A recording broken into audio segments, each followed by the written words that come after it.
Қайырлы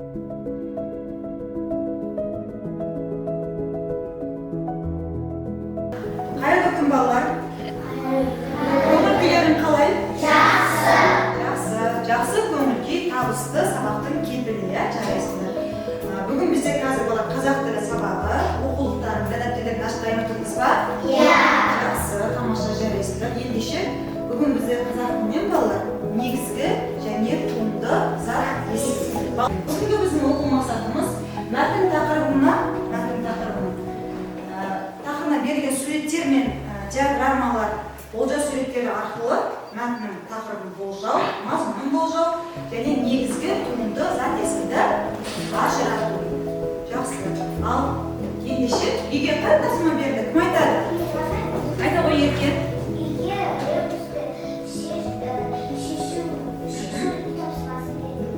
Жақсы, жарайсың. Ал бәрі шешіп бердік па балалар? Шешуді кім айтады? Ниса? Шешу кизе ме балалар? Тамаша, жарайсың. Ал енді кизе деген сөзге не құрап келу керек болды?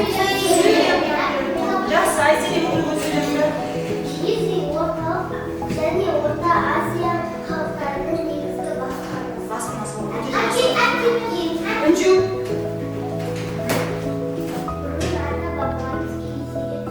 Өте жақсы, Айгерім.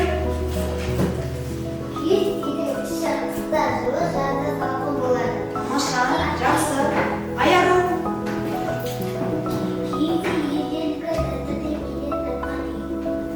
Жақсы. Төреғали оқи ғой.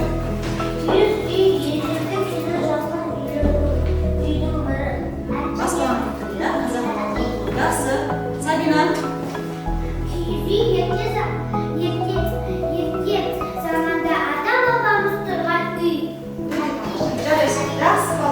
Үй тапсырмасын өте жақсы дайындалып келсіңдер, жарайсыңдар, тамаша. Ойла, болжа, әдіс.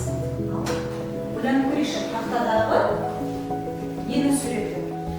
Ол суреттер, яғни отбасылық сурет болып отыр. Яғни болжа, мәтін біз қазір оқитын мәтін балалар. Қандай, не туралы болуы мүмкін? Ол жерде қандай кейіпкерлер болуы мүмкін? Жақсы, Кәусар.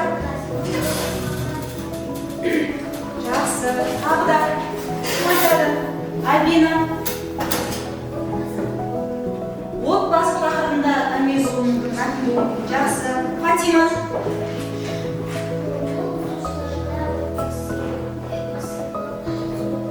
Отбасы сурет болуы мүмкін. Ал енді балалар, мәтіннің тақырыбы қандай болуы мүмкін? Қарайықшы.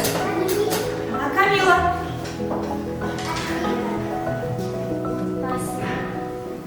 Отбасы деген тақырыпта болуы мүмкін. Жақсы. Кәусар. Өнерлі бала мен тақырып болуын, жақсы. Ендеше балалар, жарайсыңдар. Кітаптарындағы 24-ші беттегі номері 35-ші жаттығудағы өнерлі бала деген мәтінді оқып көрейік. Балалар, өнерлі бала деген мәтін қалай ойлайсыңдар? Не жайында болуы мүмкін? Өнерлі бала деген тақырып болуы мүмкін, ендеше дауыстан тұрып оқиды, дауыстан бастауға қалғанымыз отырықтаймыз.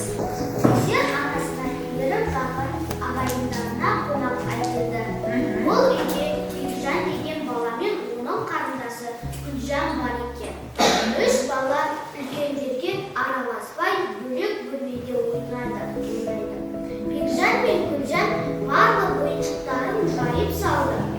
Олардың ішінен Өсерге зымыран ойыншығы қатты ұнады. Әлден уақытта Өсерді жарайсыңдар. Ал енді балалар, оқыған мәтін бойынша мәтінді талдайық. Мәтін мазмұны бойынша сіздерге борбалы платформасы арқылы бірнеше сұрақтар берілген. Енді тиісті сұрақтың жауабын естиміз, сәйкес береміз. Жақсы, ендеше мәтіннің тақырыбы қандай? Келе ғой, Төреғали. өнерлі бала. Дұрыс, тамаша, өнерлі бала. Келе ғой, сәйкестендір. Балалар дұрыс па? Отыра ғой. Келесі, Өсерге қандай ойыншықтар бар? Аяна, келе ғой. Зымырайды. Тамаша, дұрыс, келе ғой. Өсерге балалар зымыран ұнаған, жарайсыңдар. Келесі сұрақ. Бекжан, Гүлжан, Өсер олар бала бірге не істеді? Айтып келе ғой. Бірге ойыншық ойнады, дұрыс келе ғой.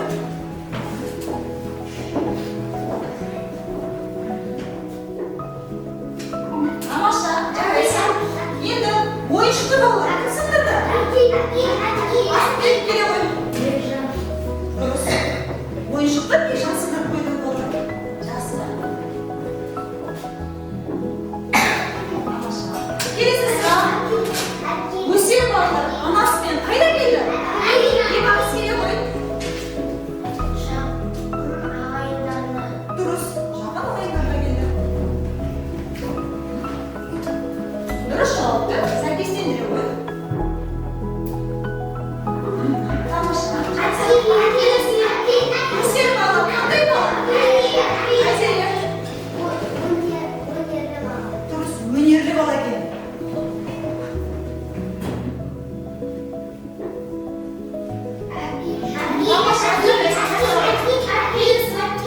Жеңген балалар кімді мақтады? Келе ғой Альбина. Өсерді мақтады, дұрыс. Жақсы.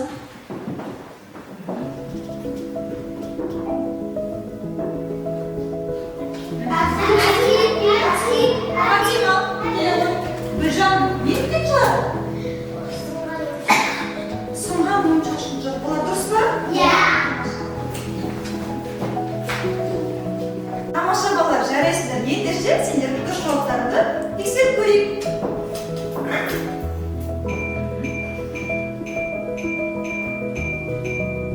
Өте жақсы балалар. Барлық жауаптарың дұрыс. Ендеше бақылау құрамына өздеріңді бақылау етіңдер. Балалар, біз қазір Валесиннің туынды және негізгі түрімен танысымыз, иә? Келістік. Ал енді балалар, туынды әдісін дейміз. Неге? Мүмкін ережесі. Айта қойсақ.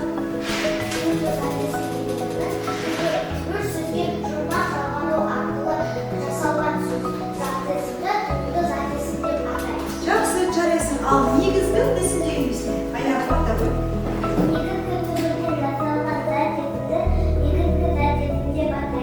Өте жақсы жарайсыңдар балалар. Демек балалар, негізгі түбірден болған зат есімді негізгі зат есім деп айтамыз. Мысалы балалар қарайшы, спорт. Негізгі зат есім бар, негізгі жоқ әлде туынды зат есім бар. Спорт. Сұрақ қояйықшы. Жақсы. Ал енді бұл негізгі зат есім. Ал енді осы түбір сөзге жұрнақ жалғаймын. Мысалы спортшы. Балалар, сөзім мағынасы өзгерді ма? Мағына спорт, ал енді жұрнақ жалғану арқылы спортшы. Туынды зат есім пайда болды. Ал енді спортшы деген сөзге сұрақ қояйықшы. Жарайсыңдар, тамаша. Ал енді ары қарай негізгі зат есім туынды сөз. Ал енді оған тағы жалғау арқылы мысалы спортшылар десек. Лар деген жалғау арқылы қай сұрақ қоямыз? Жақсы, жарайсыңдар. Ал енді балалар, қазір біз жұптық жұмыста жұмыс істейміз. Сендерге рулетка әдісі бойынша мынау негізгі зат есімдерде туынды зат есім жасауымыз керек. Дескрипторлар берілген, ендеше жұпта жұмыс жасаймыз.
жақсы орындадыңдар.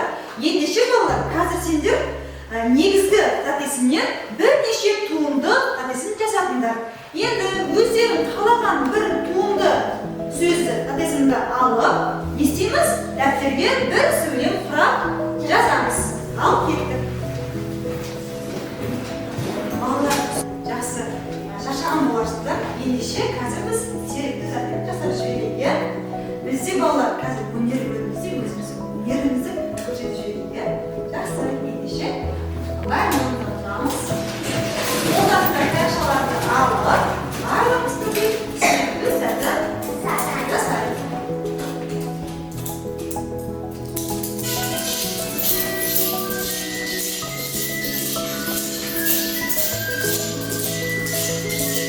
Жақсы, жарайсыңдар балалар. Ендеше балалар келесі тапсырмаға көшейік. Топтық жұмыс бізде балалар алдымызда. Кубокта балалар сендерге тапсырма бар. Тапсырма қандай? Яғни мына кубокты сканерлеу арқылы сендерге әртүрлі бейнелер, суреттер беріледі. Сендер сол суреттерді, тірек сөздерді қолдана отырып мәтін құраймыз. Ендеше әр топқа тапсырма беріледі. Екінші топқа, үшінші топқа. Тапсырма балалар. Берілген суреттер бойынша респективалар берілді. Сендерге берілген сурет бойынша мәтін құрайсыңдар, мәтінге тақырып қоясыңдар. Одан кейін мәтінді құрастыру барысында тілдік нормаларды сақтайсыңдар. Әр топқа постер беріледі. Ал ұялы телефондарды қосып, тапсырманы ашамыз.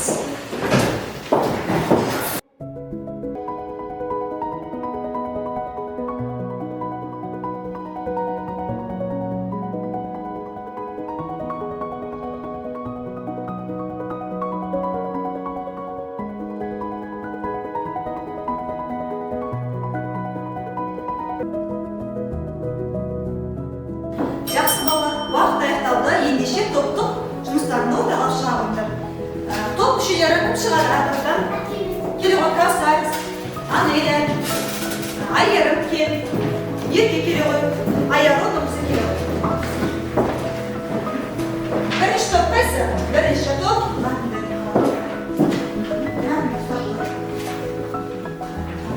Жақсы, жақсы, тамаша. Ал бірінші топтың жұмысын құпият тыңдаймыз. Балалар қазір бағалау жүргіземіз міндетті. Ал оқи ғой. Менің әжем ісмер. Ол түрлі бұйымдар жасайды. Маған әжем іс тігуді үйретеді. Біздің үйде алаша, көрпеше, тағы да басқа бұйымдар үйретеді көп. Әжем ісмер болуға лайықты жан. Мен әжеммен мақтанамын. Тамаша. Екінші топ мәтіннің тақырыбында ерге оқи ғой. Мәтіннің тақырыбы аңшы. Аңшылық өнер мен кәсіптің бір түрі. Нағыз аңшы аңды ізінен таниды. Аңшы тек аң аулап қана қоймай, табиғатқа қамқорлық жасайды. Аңшы болу үшін батылдық керек. Аңшы өзімен бірге бүркіт ұстайды. Олармен аң аулайды. Өте жақсы балалар, тамаша, жарайсыңдар. Ал енді мәтіннің ішінен туынды қатесіңдер табыңдаршы. Осы мәтіннің ішінде туынды затетім бар. Мысалы, аңшы. Аң деген сөзге не деп сұрақ қоямыз? Аңшы деген сөзге кім деп сұрақ қоямыз? Яғни негізгі қатесінен туынды қатесі жасалды. Сұрадыңдар жақсы. Тамаша, жарайсыңдар. Ендеше үшінші топтың жұмысын тыңдайық. Екінші топты балалар бағалап жіберейікші экранға. Өте жақсы, тамаша. Келесі Нұрғиса. Берейік ғой, берейік. Өнерлі қыз Айша 3-ші сыныпта оқиды. Ол үздік оқушы. Ол бос уақытында ән салады. Айша өнерпаз ойады, ұнатады. Оны сыныптастары мақтан тұтады. Айша өнерлі қыз. Айша өнерлі қыз еді балалар. Мәтіннің тақырыбы қандай? Өнерлі қыз. Өнерлі қыз, жақсы. Ал енді мәтіннің ішінен туынды қатесінде негізгі табыңдаршы. Туынды затетім өнерпаз. Өнерпаз, түбірі қайсы? Негізгі кеттім. Ал ол туынды да кетті. Туынды да кеттім. Жақсы. Ал енді өнерпаз деген сөзге қалай сұрап қоямыз балалар?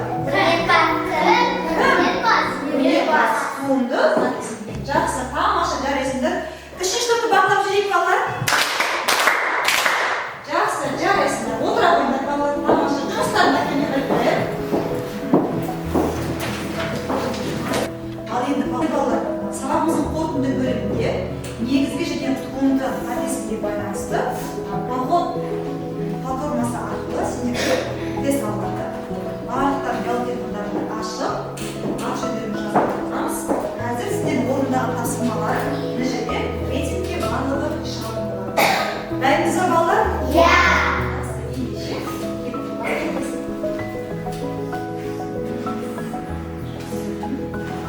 Сұрақты мұқият оқып, бір жауапты белгілейміз.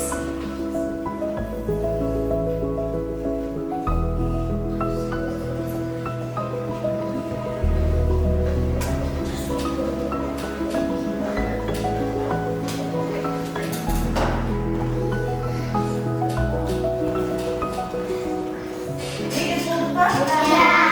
Жақсы, бізде 13 оқушы дұрыс жауап берді. 3 оқушы қателесті. 4 оқушы қателесті. Жақсы, 2 оқушы белгілеп үлгермеді. Жақсы, ары қарай кеттік. Келесі сұрақ. Бұл бөлім бойынша Кәусар бірінші орында Айселе, Інжу, Сабина, Төреғали.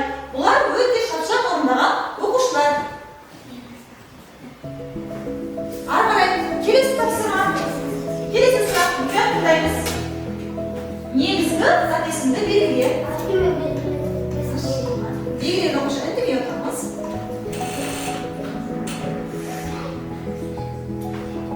Өте жақсы. Болды. Келесі. Нәтижесін көрейік қандай екен. Бұл жерде Айселе. Шашаны танып көрейік. Айселе, Кәусар, Сабина, Төреғали, Інжу. Жақсы. Келесі сұраққа қараймыз балалар. Записываем сұрақтар.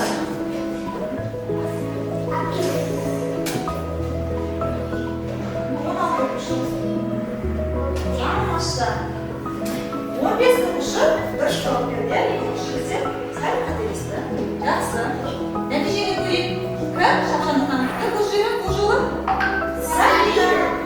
Өте жақсы. Сабина, Төреғали, Інжу, Кәусар, Амелия. Жақсы. Келесі сұраққа көшеміз.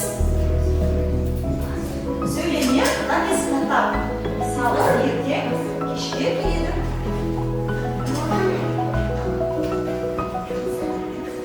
Орындағы оқушылардың саны өте жақсы.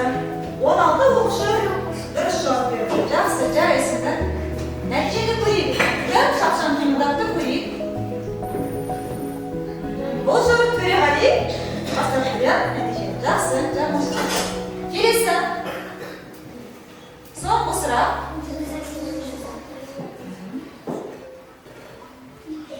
Үйдер, ғарышқа, қаламгер, кілемді. Туынды записің қайсысы? Жақсы. 15 оқушы дұрыс жауап берді. 3 оқушы қателесті. Нәтижені көрейік.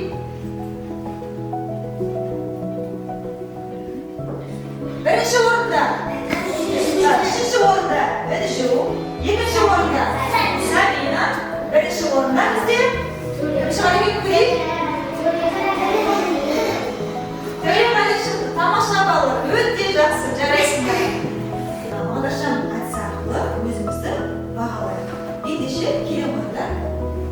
Бүгінгі сұрақ бойынша кім қаншалық тақырыптың тапсырманы түсінді? Кел баяғыда. Келе қойыңдар.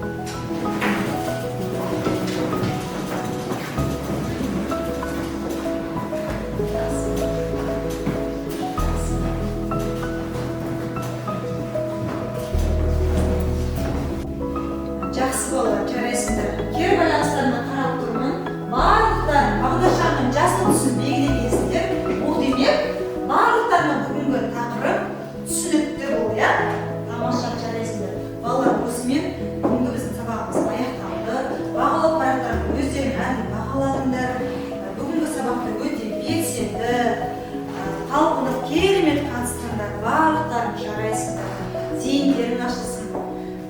тапсырмам оқулықтарындағы 25-ші беттегі